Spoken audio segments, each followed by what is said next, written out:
everyone. Welcome to this episode of Claims Never Sleep. I'm joined again by Jen. Hey, Jen. It's been a minute since you've been on a podcast. I guess maybe it's been a minute since I've recorded a podcast. I'm not even sure.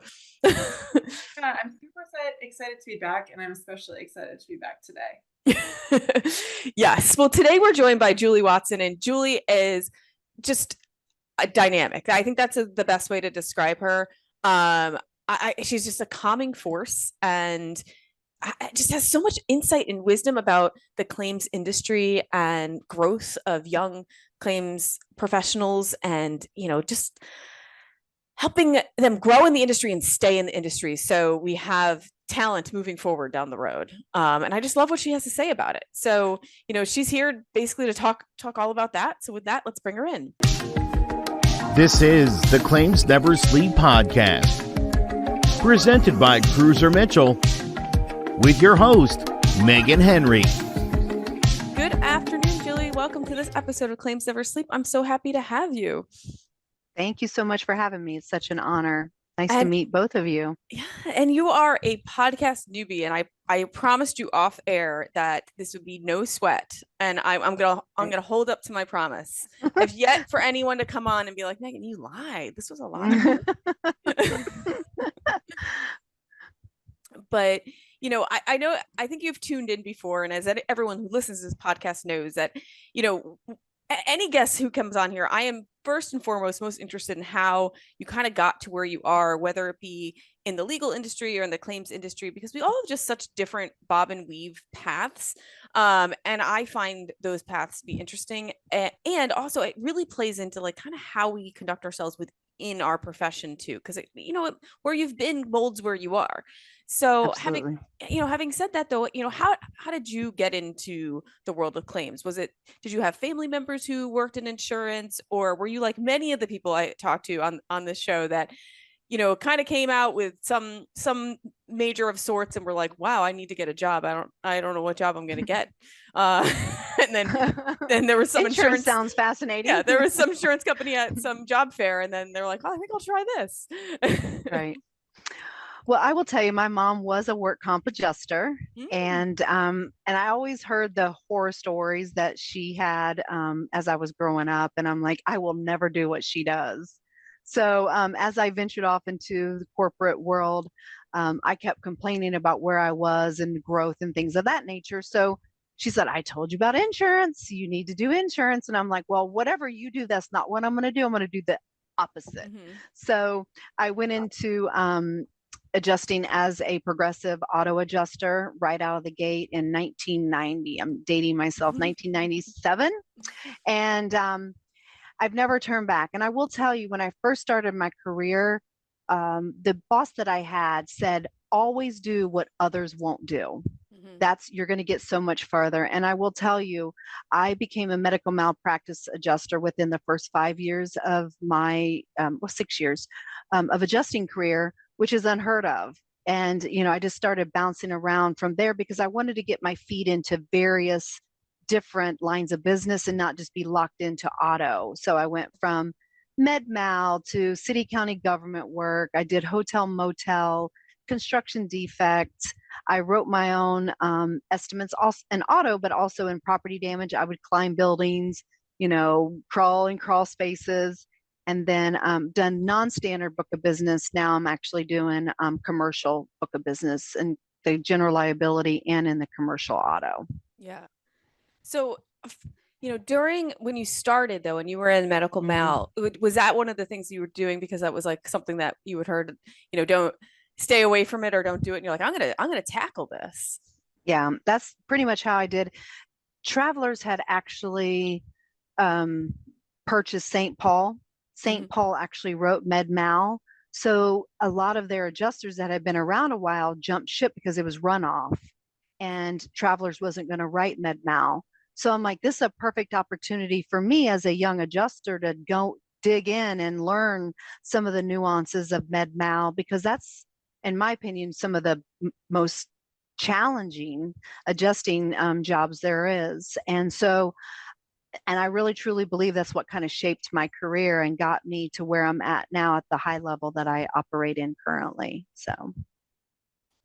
And, And did you find what were some of the challenges that you found in that med mal claim space? Was it the subject matter, um, or just or the complexity? Like, well, what is it about it that you know it, you were somewhat like told to stay away from it, or it was going to be a challenge?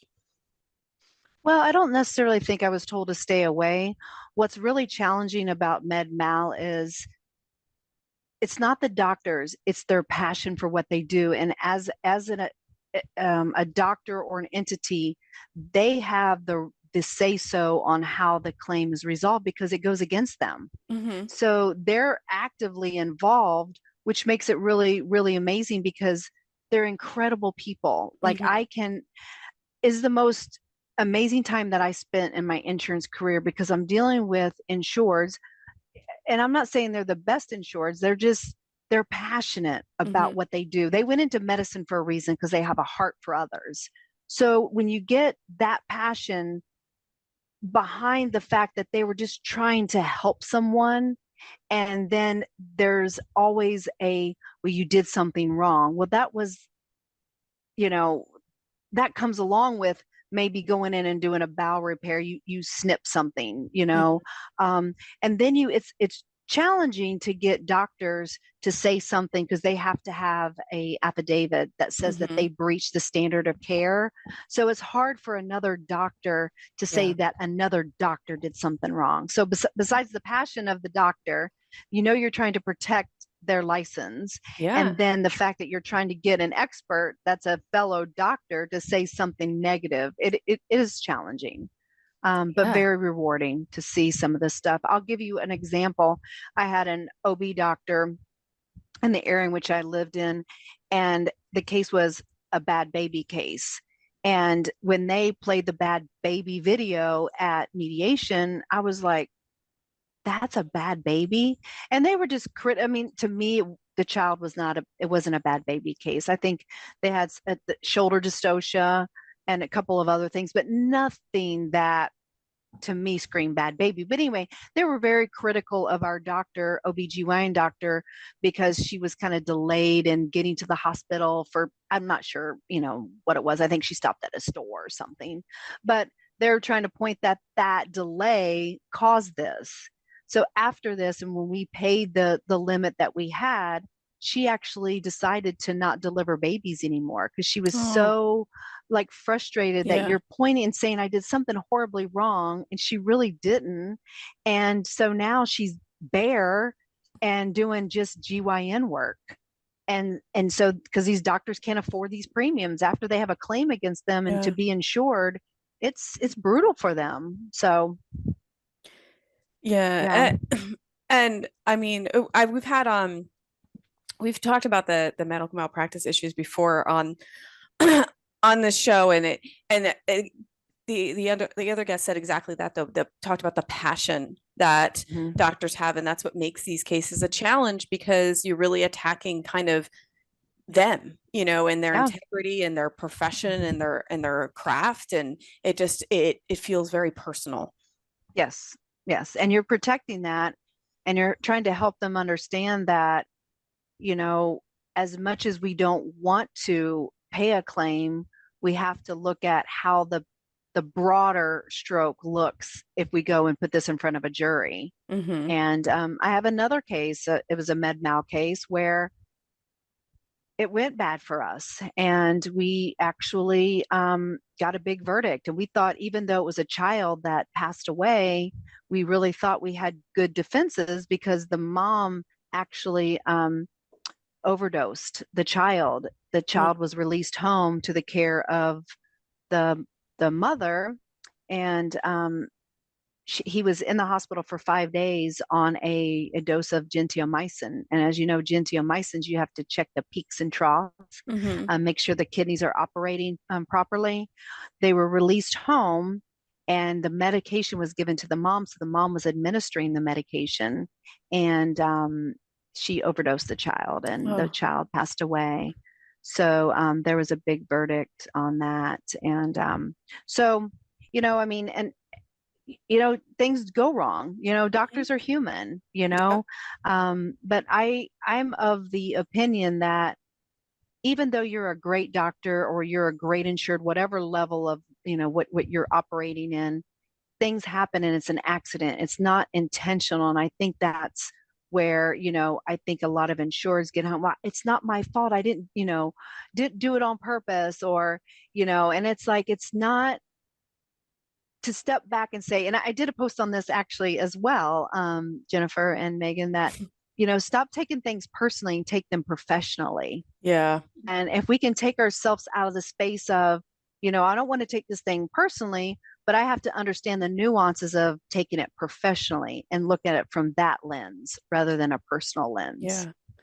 So, and that also what you were talking about too makes it crosses over to a lot of different areas. Like it happens a lot in construction, right? Like, like things in accidents might happen in construction. It doesn't necessarily mean there's necessarily negligence, or it could just be, the progress of the project at the time, and an accident just happens.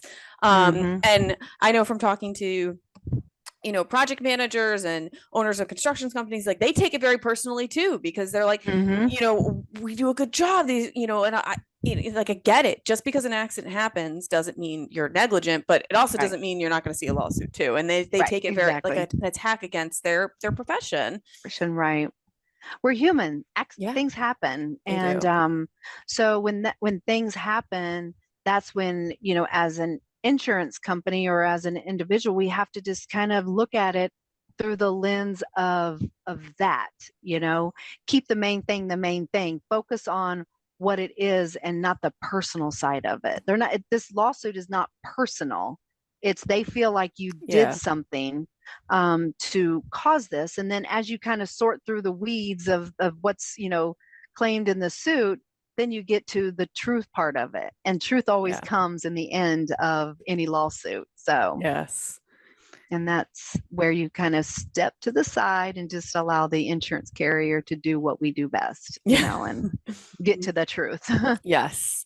Well, Julie, when you and I talked a little while ago, we talked a lot about, the insurance industry, but also, the position of a claims adjuster, and you were just so passionate about the industry growth and having things grow in a positive direction. And we talked a lot about like issues that you were seeing and things that are not hurting the industry. I don't want to say that, but could potentially be impacting, attracting new people to come in and people to stay and grow. And, and that's what we were planning to talk about today. And, so what, having been in this industry for some time, what are some of the issues that, and we'll dive into them because I know you have a few, but what are some of the issues that you're seeing that are kind of negatively impacting adjusters in their positions that might make them leave, or just, it causes undue stress onto them and just makes it a more challenging career? I mean, being in the insurance industry for 27 years or more now, it's the same thing, over and over. And it takes a very special individual to sit and say, okay, this is that wave we're going through, and it's a pivot. It's not, hey, this is forever. It's just a pivot. When I pivot, this is going to be this is my new reality. And then the next pivot's going to come along, and it's being able to pivot. I think a lot of people in 27 years look at it like, oh, I don't want to do this. I want to go over here. Well, the thing is that everywhere you go, you're there. And you've got to be willing to do that pivot everywhere you go. So, when I think about insurance adjusting and people ask me about my career, how did you get into this and all those things? And they're like, I heard that insurance adjusting, it's so high stress. And so it depends. And yes, I can say it's a stressful job, but it's all in the response rather than the reaction. Because when you allow yourself to react to the things that come as an insurance adjuster, you get caught up in the totality of that, instead of focusing on, okay, let me take this one claim at a time. And as you take one thing and you break it down to a one claim issue or a one claim situation, you break down. And by the end of the week, you're like, wow, I got a lot accomplished. But if you look at, oh my gosh, this is so stressful, I can't do this, I've got so many things to do, my boss is saying this, or whatever, then you're going to sit there all day and do absolutely nothing. One claim at a time, one issue at a time. And as you do that and you manage yourself, allow you to manage your claims. Your claims don't manage you. Yes. So I always felt like the best part about claims was getting the new claim. I always loved, like, what is the new puzzle going to be today? Like, what am I figuring?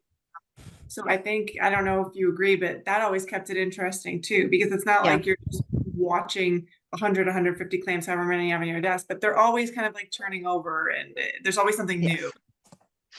What I love about getting a new claim, I always say to myself, if I had to try this case today, what all do I need? And when you put the new claim in that lens, and you say, okay, if I had to try this case, I've got to gather all that, because sometimes we get caught up in the claim itself. And again, back to that, I've got so many things I need to do and I can't. No, look at that one claim, work it till you can't work it anymore that day. And once you work that one claim, gather as much as you can in the front end, move to the next task. And you'll find, I mean, as you unearth things, it just gets better and better. And I'm like, okay, I'm off in the weeds right now, but I love where I'm at because I'm finding out some good stuff.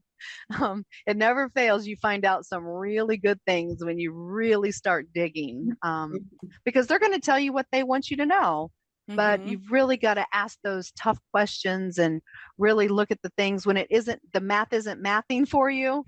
That's when you need to keep going, because you're going to get to the truth at some point. So I agree. So have you noticed, though, there being a challenge currently getting younger talent in the industry? I don't think the problem is getting them into the industry. I think it's getting them to stay in the industry. I think that's the retention piece. I can say industry wide with most carriers, because when you bring the talent in, you're making a promise and you're saying, okay, this is what you're going to get. This is, here's your paycheck. You're going to make X amount of dollars. And to somebody who's in their 20s, early 20s, that number sounds really great. Like, I'm just out of college and I get to make this kind of money. But I don't think that as an industry, we do a great job at telling them exactly what the job is going to entail, or providing that initial claims training up front.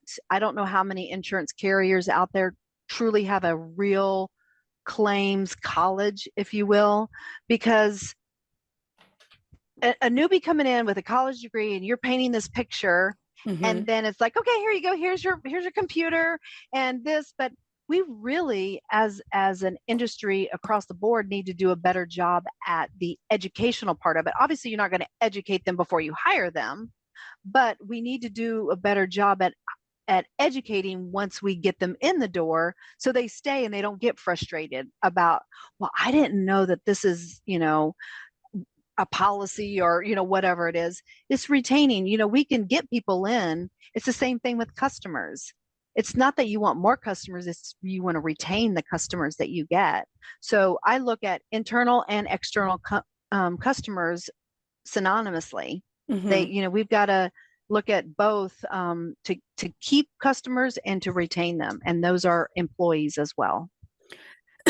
So how do we go about that? Or I mean, not we, but how does the industry go about that? And, I mean, I do think there are some great programs out there, like you mentioned, Claims College. Like, there is an actual Claims College, but that's not via a specific company, but that does offer, a huge benefit to individuals in claims or professionals in claims.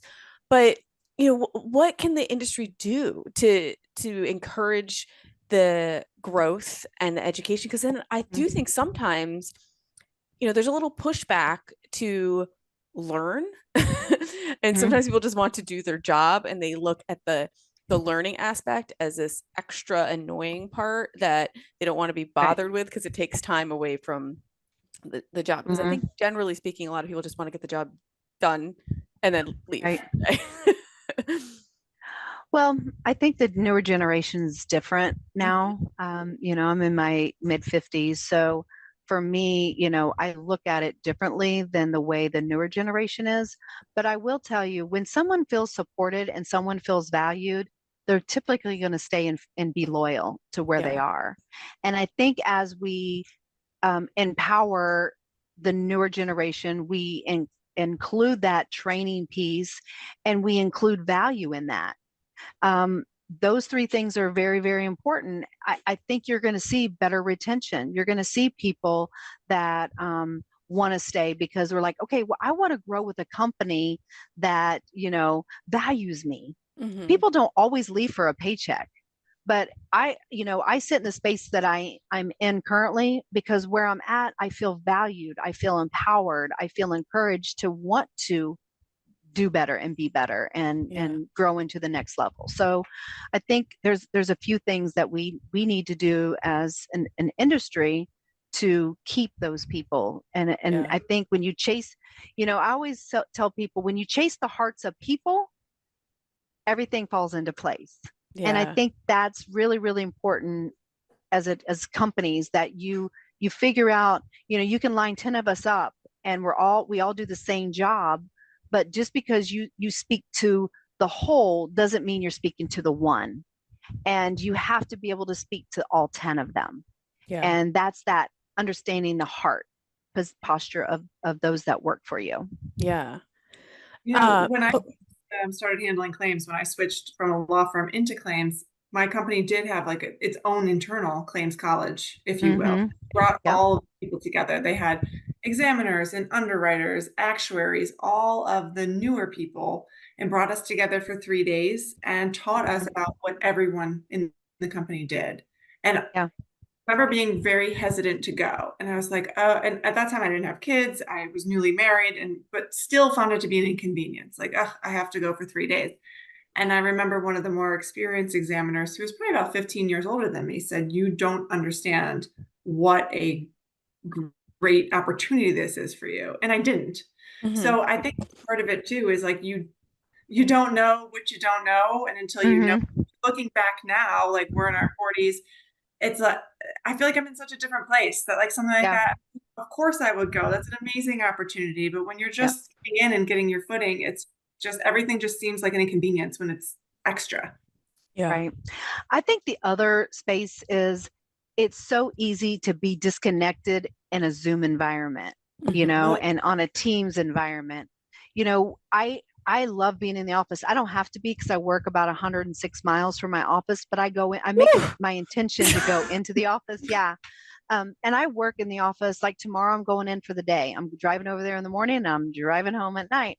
But the reason being is that, number one, I love being around people, and that being around people goes so far. And I think the younger generation is, well, I can just work from home and I don't need to like be around people. But your growth is being stunted by not being around people. This interaction can only go so far.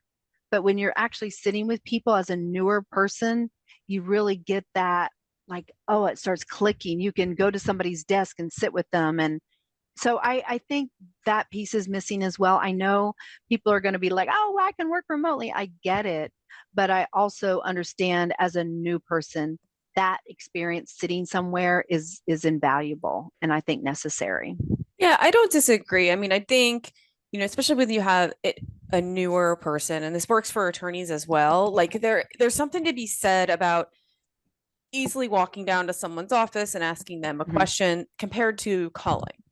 And because when you're calling someone and they're also, working remotely, you have no idea where they are or what they're doing, during their day. If they're in the same office, you walk down the hall, if the door's closed, you're like, okay, maybe now is not a good time. I won't bother them, but maybe you'll knock and they'll call you in, or they'll ignore you.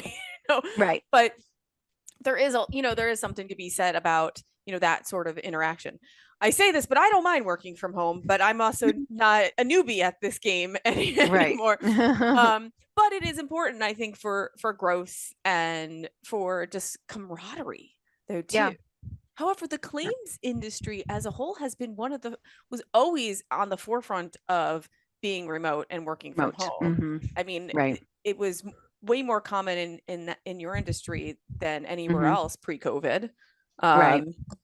So it And is I know something. I worked, let's see, I've been working from home 27 years. I've been in probably 17 years I've been working from home.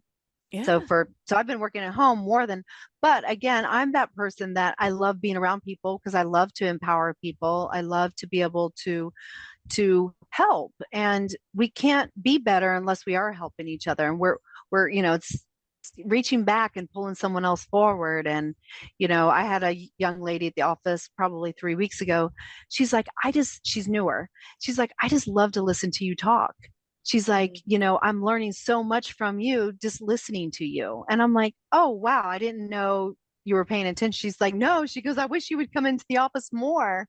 And so that, I mean, again, why it's important for us, older generation that's been around, and people can learn from us just by being close to us. So, Yeah. I mean, yeah.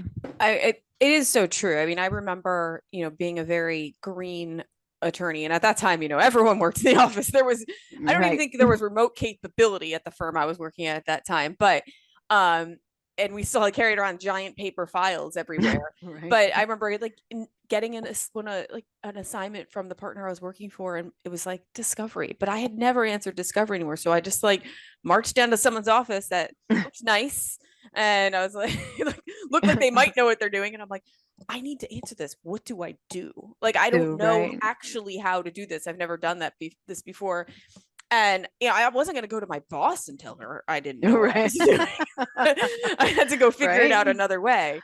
But I was so thankful, to have that resource so close Mm-hmm. by. And now, she's one of my closest friends. So too, Oh, that's fun. you build this working relationship that turns into a Yep. friendship, and almost 20 years later, we're still friends. That's really cool. Yeah. It's important to build those relationships. I know the company that I work at, whenever I see a post that somebody's new, I reach out to them. I'm like, hey, just want you to know I'm a friendly face on the teams. If you ever need anything, don't sit there and feel stuck. I'm here. I won't always know the answer, but I'll get the answer for you.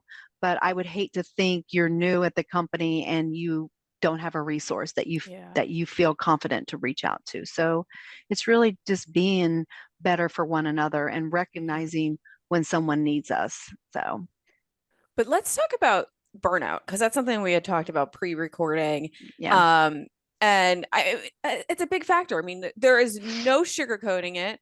Hmm. Claims adjusters have huge cases, pending cases. Like it's a lot, and Yeah. it can contribute to burnout and just the amount that you have to go through each day. So, how do we get around that? Like, or how do we combat it? Like, what are your thoughts on it? I'm of the opinion you have days to take for vacation, take those days. I Hmm. mean, there's really no way else to recharge and refresh other than taking those days. What I've learned, and all of us know this, it's hard to take a long vacation as an adjuster because it's almost Hmm. like I need a vacation to the vacation to the, oh my gosh, when I come back now, I need another vacation. So, because you come back to a lot, I'm Yes. really of the opinion with burnout and how to deal with that. Take it one day, a week, here and there. Once a month, take a me day on a Friday and you start your Hmm. weekend early. You've really got to balance that work, home life, because what happens when you allow yourself to be burnout and stressed out, guess what happens? It bleeds over into your personal life and your family life. And, those that are close to you and that, you live with, that's not fair to them. So really taking care of not only your heart, but taking care of your mind is important. And doing that is being selfish sometimes and saying, you know what? Hey, I'm taking a me day today. Yeah. I'm going to go do something for myself. It's just incredibly important. There, with any job, there's burnout because as professionals, we try our very best to be excellent. And being excellent means we're always present. We're always being intentional. So when you're always being present, you're always being intentional, that stress and that burnout comes because you take everything on and you carry that. So it's important to show up for those days in your personal time when you say, okay, this is my me day, to let that stuff go, Yeah. unload that stuff so you can be intentional just with yourself. I think the same advice goes for attorneys though too. I mean, I remember working at some firms where, some of the attorneys would pride themselves in how little or no vacation they would take. And I'm like, that is not something to be It's not celebrated. healthy. Yeah. Like you have to take some sort of break. Like Right. I think many of them wanted like a pat on the back. And I'm like, I just felt sorry for them because Yeah.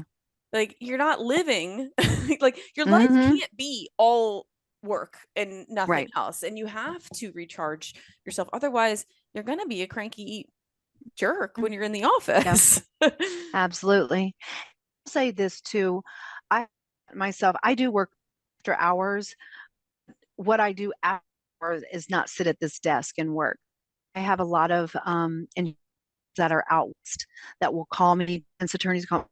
I mean, I'm answering my phone at night, not sitting here stuck at my desk, but I'm at least answering calls. hmm Um, the other thing, I spend a lot of time, and this to me is stress related, and can help burnout. I make more outbound calls than I get inbound calls. That helps with stress levels and burnout because I'm managing everything. I'm managing my phone calls, I'm managing my claims, I'm managing the people. So when you have a handle on those things and you're the one driving your inventory, whether it's 90, whether it's 150, you're the one that's in charge now of that burnout and that stress because you're in charge of it. So Yeah. that's what I empower people to get to the point where, and I could, it's another call another day on strategies on how you manage, how you actually, what that looks like, what time management looks like. So you don't get to the point of stress and burnout. Yeah. And if you can't get there, I say those me days are very, very important. Yeah. So. I mean, time management is tough though. And I mean, Mhm. it's tough because we also know in this industry, whatever side you're on, claims, or if you're defense counsel, you can make that to-do list, which I make every single day. And by 10 a.m., your to-do list might be useless because something Right. else happened. And you just have to be able to kind of go with it, Mhm. adjust and prioritize, like, okay, Yep. I couldn't get to all these things today. What can I get to? Because this other thing popped up, which it often Mhm. does, or I got this Yep. email that blew up this other thing, and you kind of have to, and it happens for me, it happened with in time and in growth, be like, Mhm. not to let those things get me overly anxious because you have to just be like, Mhm. okay, all right, deep breath. Let me tackle what I can tackle. What can I delegate? Yep, that's important too. Yeah, Yep. I've seen a major problem with delegation too. I think there's, and I can only speak from what I see on my end, but I see a lot of attorneys feel like they can't delegate because they're like, well, I can do it best. Mm. Oh, well, no, like you might think you can do it best, but like someone else can do it well, and then maybe get your feedback, and then they're going to learn to do it better though too. But the Right. idea that only you can do it is kind of limiting. Yeah. And it's limiting those that are around you. You want to definitely empower those to be better as well. And I think I want to go back to the thing about time management and everything. What I don't do, and I know adjusters and I'm sure attorneys as well have a diary system. I never diary myself over 2 diaries for the day hmm because just like you said, things pop up. So if I have 18 diaries for one day, I'm never going to get to those 18 diaries, number one. But if I even do five, most likely I allow an hour per thing.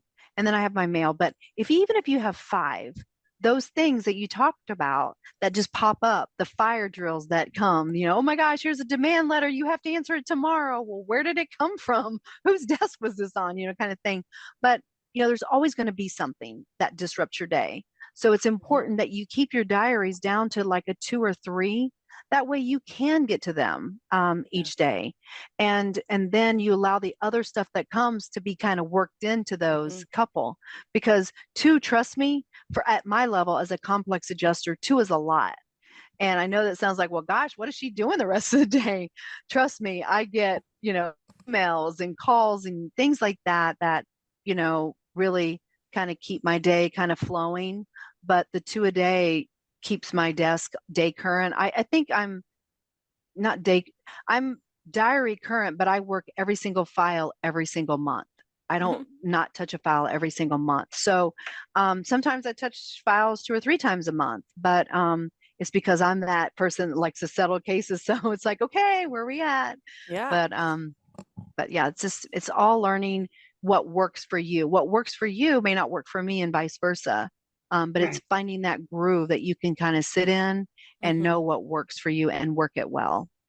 Yeah. And it comes a time though, too. I used to be so, like I would overschedule myself. I still do. I can't say I've grown out of it. But then I get to that day and I look at my schedule. I'm like, what was I thinking? Like how, like, because like these 3 things all are going to cost me, like I need to think for all these things, and I'm not going to be able to put the time in to actually prepare and think. So then I, like, a lot of times you have to like have a come to Jesus moment with yourself and be like, okay, like, can anything shift? Right. Because you still, like, our jobs we're not paper pushers, you know, you still have to use your brain to a pretty high degree every day. So these are not mindless tasks that we're doing. We're not playing crossword puzzle or well, crossword puzzles are hard. Puzzle can be difficult too. That's right. I'm terrible at them. So okay, we're not playing X's and O's. What is that? Tic-tac-toe. Word search. Tic-tac-toe. There you go. Yeah, word search can be a little challenging too, especially if you can go backwards and diagonals. All right. But we have to do those things to exercise our brains, even though I feel like you said, our brains are being exercised every day with the things that we've got to think about. But it's important to keep our mind sharp for critical thinking. I think about that a lot, like at night when you still want to have that wind down. And I find that I'm playing like some silly game on my phone. And then I change to play some like math game or Sudoku or something. So I'm like I don't need to mush the brain. Like, right. Let me add some good stuff in there too. Keep the brain sharp. Yes. So I know one thing though that you and I had talked about too is one of the challenges that you saw with like the younger generation though is sometimes less drive to try to climb themselves up, and like more of the not opinion, but they're okay with just kind of sitting where they are rather than, you know, pushing the envelope up. Am I remembering our conversation correctly, or am I like improvising? But I feel like we did talk about that. I'm trying to recall the conversation, but I can agree with you. You know, I feel like the younger generation really just wants to flow in a lane and not really know what it takes in order to get to the next level. And I know there are carriers that really, you know, drive that, you know, desire to want to move up, and what that limitation is that they've placed on themselves, I'm not sure. I think some of them feel like there's an entitlement just because I exist, that I should get to the next level and I should be given the next level. I should be able to have this without working for it. So I think it's really, again, going back to that educational piece of the newer adjusters to really show them what it's going to take. I know the company that I work with created a nice program where it's like, okay, when you master this level, you can get to this level. This is the expectation of this level. And when you master it, then you can go to the next level. And I was part of that team that helped develop that whole program, which is really, really cool. And it was great to be a part of that development. So I think just helping them understand that it takes development, and this is just not going to be given to you just because you exist and you're here, kind of thing. So just a different generation and mentality of individuals and how they think because of what social media has done for people. Everything's right now. And it's like, that's not how this works with insurance. You know, it's a building block to get there. Yeah. And I also think though, part of it too is, you know, the industry is also going to change as, you know, as that generation grows as well, because they grew up differently than we did. Like, to make us sound like old fogies. They did. They really did. So before we started recording, and I know I've touched on some of them, but you said you had like a list of, your seven pitfalls. Yeah. I'd love for you to share, some of those that we haven't already touched on that you think are some of the, the seven pitfall. I think you called it the seven pitfalls of adjusters. Yeah. Basically, and there might be more, but these are my seven. Yeah, seven pitfalls from adjusters. Asterisks according to Julie. Right, exactly. We have to throw that in there. Well, we've talked about too the high stress levels and also the burnout. Another one is the emotional toll. As you get into the role of being an insurance adjuster, I feel for the most part, we come into the insurance industry because number one, we're intrigued. We want a professional job and we want to change something. We want to help. We want to serve others. And we come into it, with an expectation. And I think when you have that expectation and you have that heart to want to serve others, you carry a lot. You like, for instance, I carried the loss of that child that died in that claim. I carried so many other, I had one where I showed up to the scene and I'm like, okay, well, here's a tractor trailer and here's a tractor trailer. Where's my insured? Because we didn't insure tractor trailers. And my insured was in between those two tractor trailers. So, it's like we carry a lot and then we actually genuinely care. I know there's this whole understanding or perspective that insurance adjusters don't care. We're just trying to like not pay money.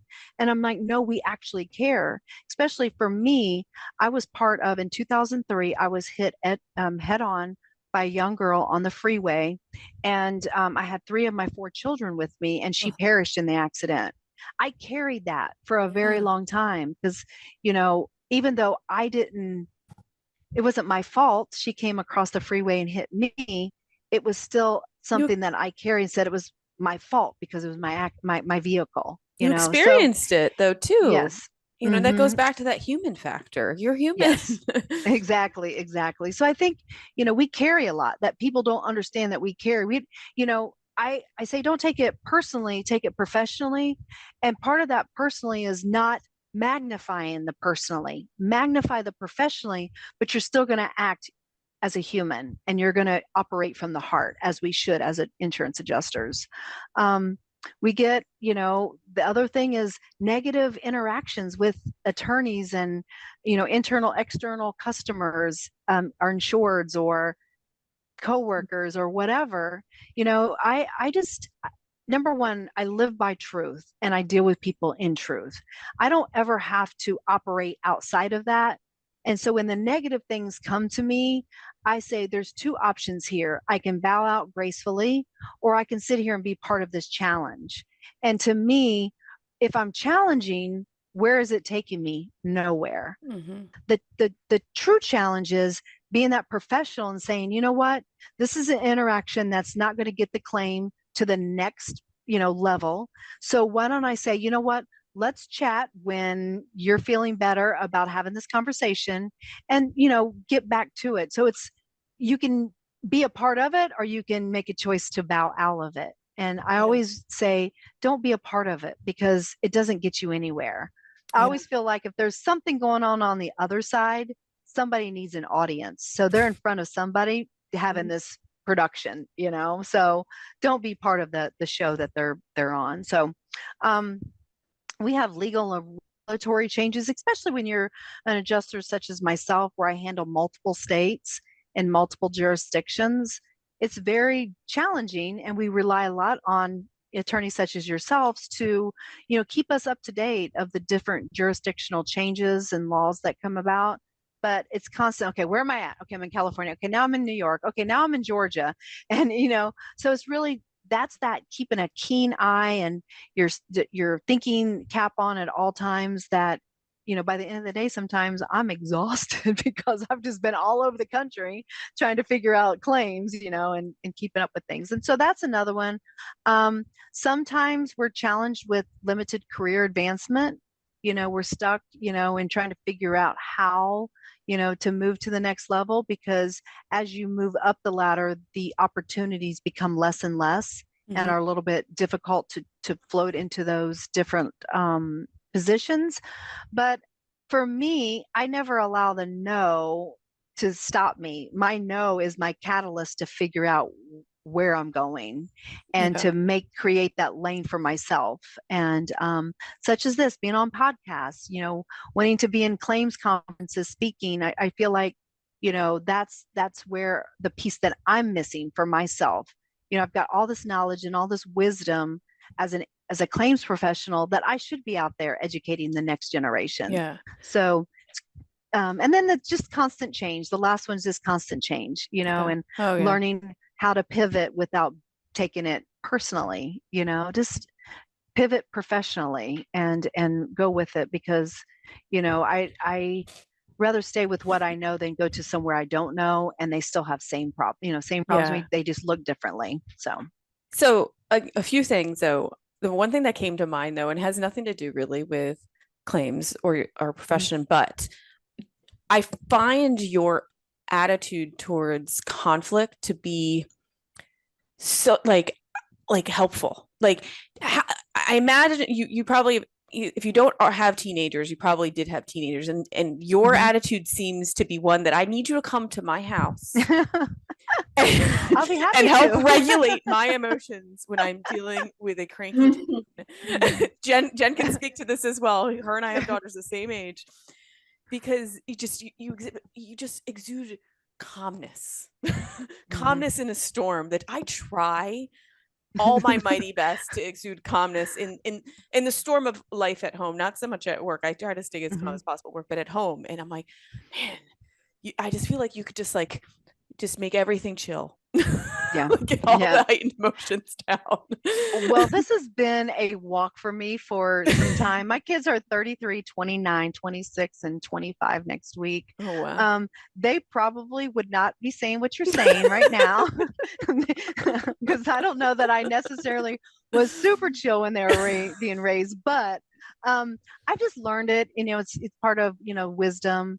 It's part of, knowing your audience, and that's important. And dealing with teenagers, what was the sign that we had? Hire a teenager because they know everything. Your teenager is never going to bow down and say they're wrong. But I can promise you one thing, because I was that teenager, they always come back to you and say, Mom was right. So I just empower everybody to keep. I go into the juvenile jails here locally and minister to children, and people are like, why do you go there and do this? Because those are bad kids. And I said, they're not bad, they're just broken, and they just need the seed planted. I plant a seed at a time, and I say, you don't have to necessarily water that seed right now, but when you're ready, water that seed, because as you water those seeds, you're going to continue to grow, and the things that we continue to plant in you are going to grow. But it's up to you to do that. So it's kind of like, here, I'm going to plant that seed of how I am, and how the concept of how I deal with you as an individual. And then it's like, oh, well, she's nice. I'm gonna follow her lead, and it works for me, because I have people around me that are like, I'm gonna challenge them because and I'm like, for what? Where are we gonna get to? Because what's gonna happen is you're gonna challenge, they're gonna challenge, and we're gonna be going woo, woo, woo, around and around, and then we're gonna get to the same point we would have gotten to if we just dealt with it calmly, So I just choose to, walk in joy. I speak from the heart.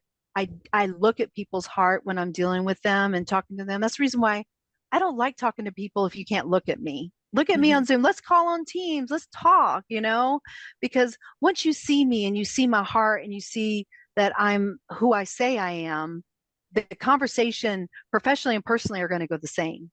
Very rarely do I get too many people challenging me. So yeah, sure, I'll come to your house, Meghan, and let's see what I can do. Yeah, as I just got like a screen time request, like, can I have more time on TikTok? Well, I practiced family law for 4 years, and I decided to take a break from insurance. I was like, I think family law would be fun. Not so much, but there are a bunch of clients who told me they didn't hire me because I didn't come across as a shark, and it's just so funny how I feel like I got more done when I wasn't acting like a shark. Like Right. that when you come at something and you're calm, and if they're here and you stay here, eventually they're going to come They're going here, to come here. Right. So that is never my approach to Yeah. anything. And I just feel like you get so much more done. I actually just did a LinkedIn post on like my Yeah. grandmother always telling me, you attract more flies with honey than vinegar. And it's true I think in every part of your life, especially. I think I saw that one. I think somebody else commented on that one. I believe I saw that. Yeah. And it's just, and now we're friends on LinkedIn. So now I'm really going to see all your posts. They're good too. Right. You can tell that Jenn puts a lot of thought and time into her posts, and it shows. Like it really it's very well written and thoughtful. And sometimes she'll text me in the morning. I'm sorry if I'm putting you on blast here, Jenn. And she'll be like, why do these take me so long? And I was like, but they're so good. it's nice though to have like that outlet. And I think you post on LinkedIn a lot, but just there's so many things that the older you get and the more experience you get in the workforce you get, like just things that you wish somebody told you. And it's just a nice vehicle to kind of, maybe somebody will read it and find it to be important, and it might help them too. So it's a really cool platform, I think. Yeah, I think it is too. And I use it quite a bit. I wasn't sure how I wanted to use it, but I'm glad that I went the direction that I did and started, because it's important for people to see the human side of everything.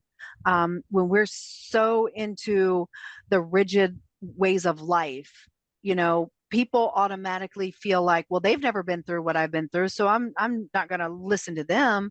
But when you start opening up, again, going back to the heart, we start opening up and becoming vulnerable. People like vulnerability. People like authenticity.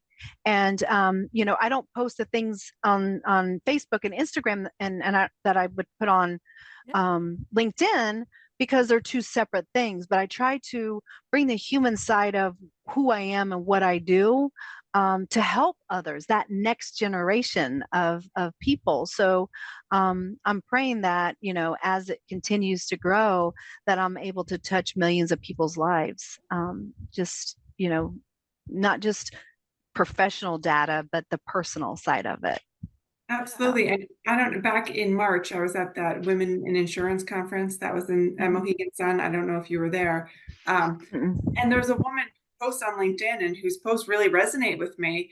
And I went up to her and we sat down, we had breakfast together, we exchanged phone numbers, we text. And so it's so nice that like I think genuine friendships can come out of that, and absolutely relationships. And it's just a way to find like-minded people. And maybe, in your case, it seems like you would be a wonderful mentor. So hopefully you'll find some mentees and some other women, people who, you can kind of bring in and bring your amazing spirit and thoughts and knowledge to. Thank you. I hope, this is only the beginning. So thank you guys. Did you have, a significant mentor early in your career? I did not, but I leaned into the things that people did plant, those seeds that people did plant into me. Like I said, that one person that said, continue to do the things that others won't do. And that's helped me so much, because it's, although they seem like elementary, they were, but those elementary things built on something pretty amazing. And, even before I got into insurance, I worked for Sally Mae, and I was always that person that looked for us to get better. And I was just a customer service rep taking calls. And I thought, they're always pushing us to be better. You can only be on the phone for, 30 seconds, get them on and off the phone. Well, what if there's a problem? Who's going to talk to the problem people? Sorry, you've already taken my 30 seconds. Got to go. So what did I do? Julie at her finest. I created the critical care unit.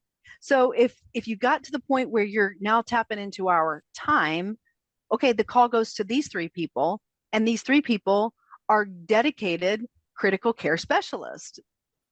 And so what I did too, when I was an adjuster, I was first told, sorry, you're never going to be an adjuster, because I started out as an inside support rep, which we did everything on the file except make a coverage decision, a liability decision. This was at Progressive.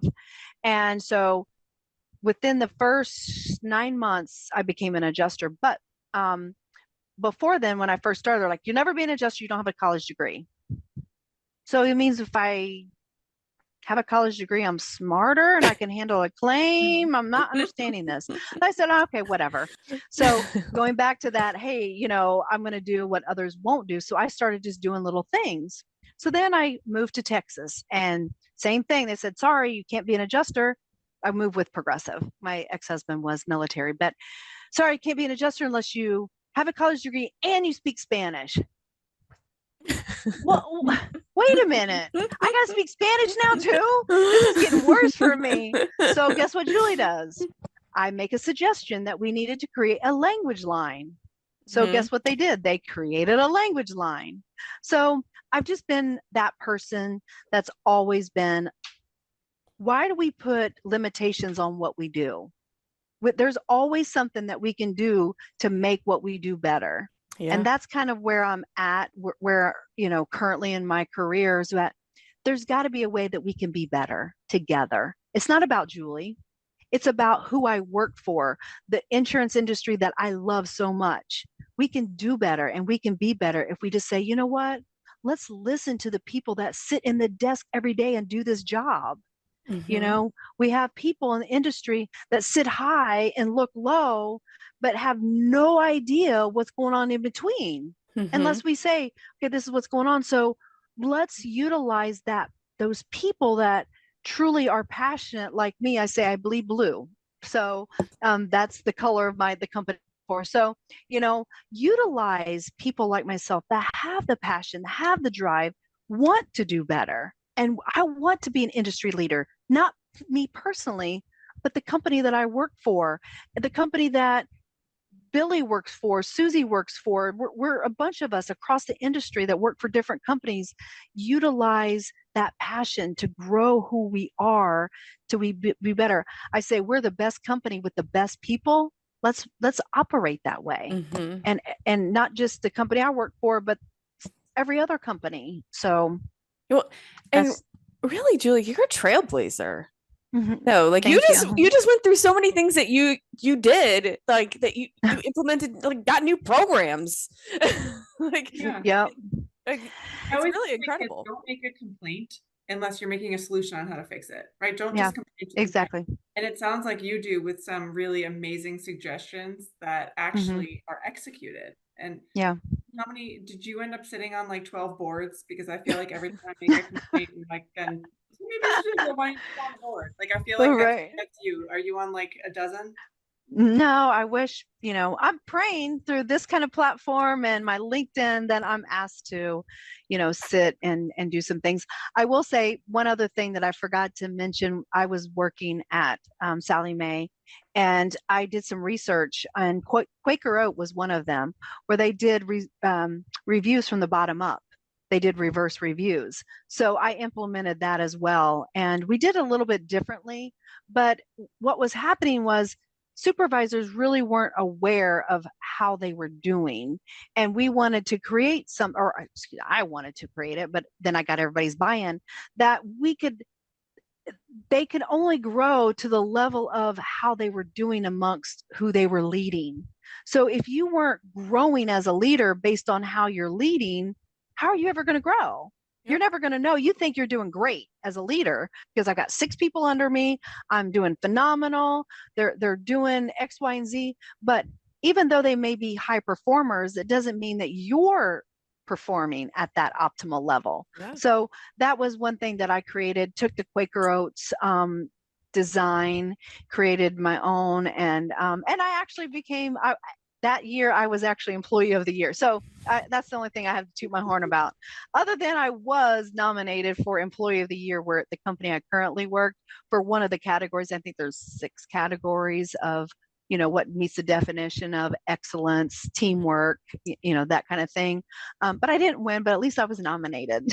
So well, and I love the reviewing your boss. And we had that at my prior firm, but I wasn't the boss.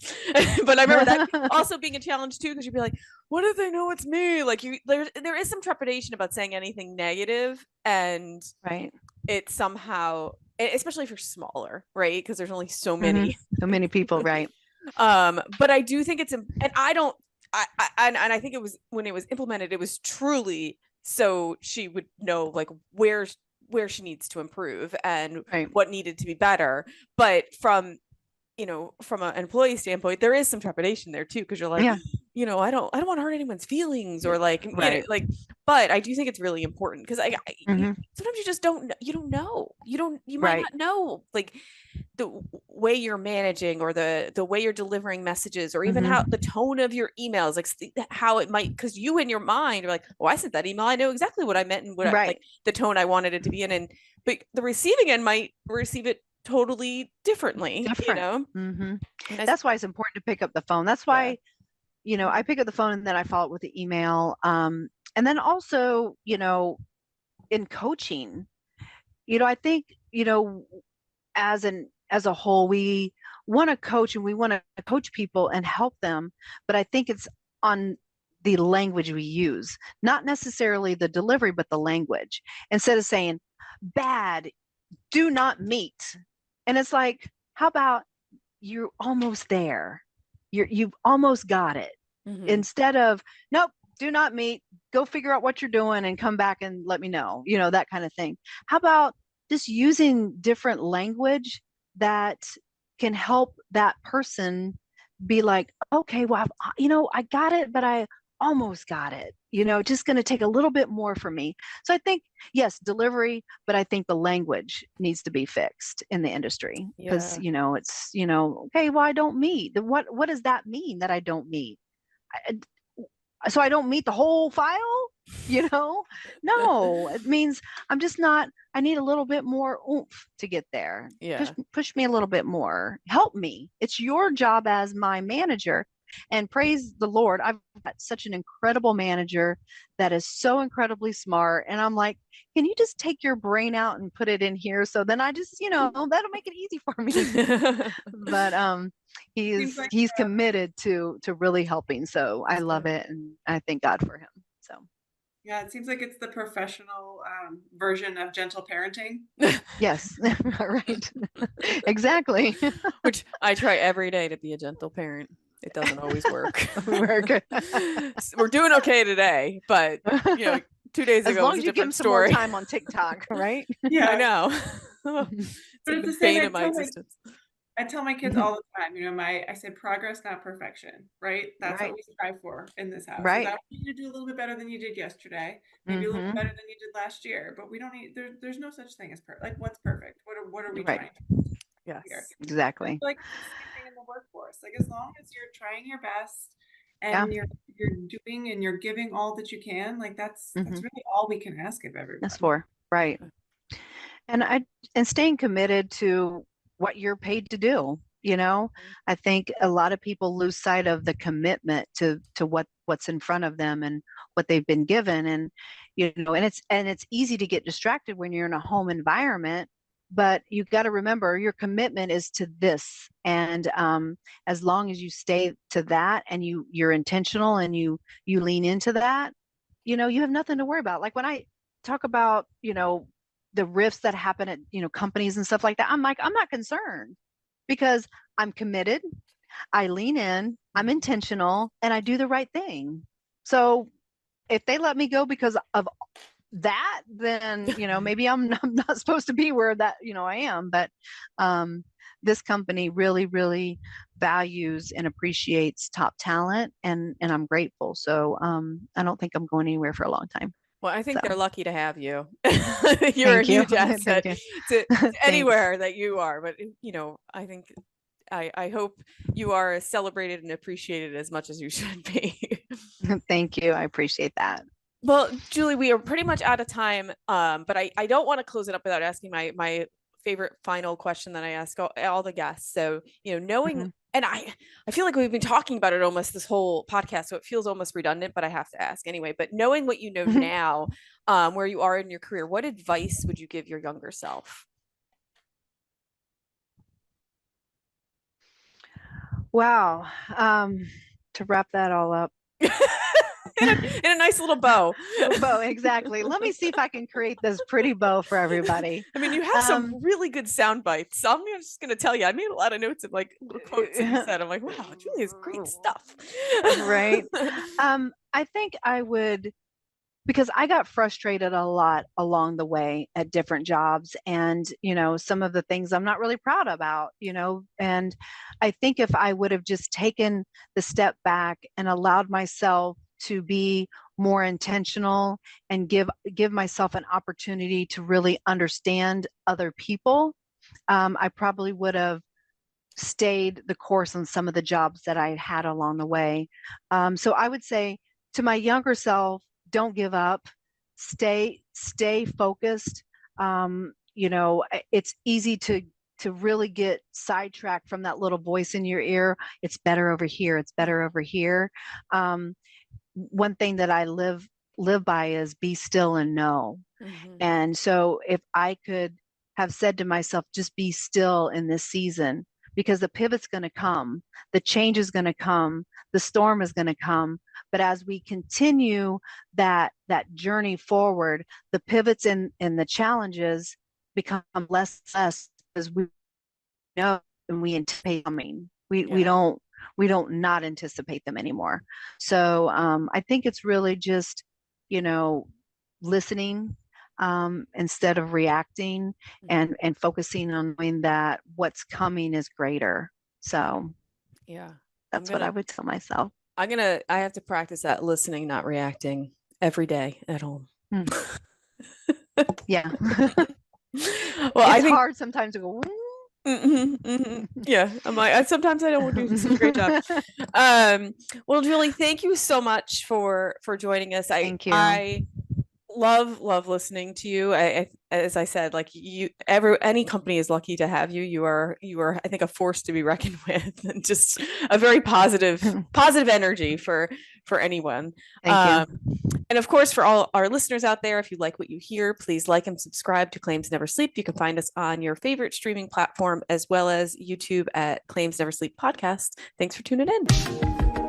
This is the Claims Never Sleep Podcast, presented by Cruiser Mitchell, with your host, Meghan Henry.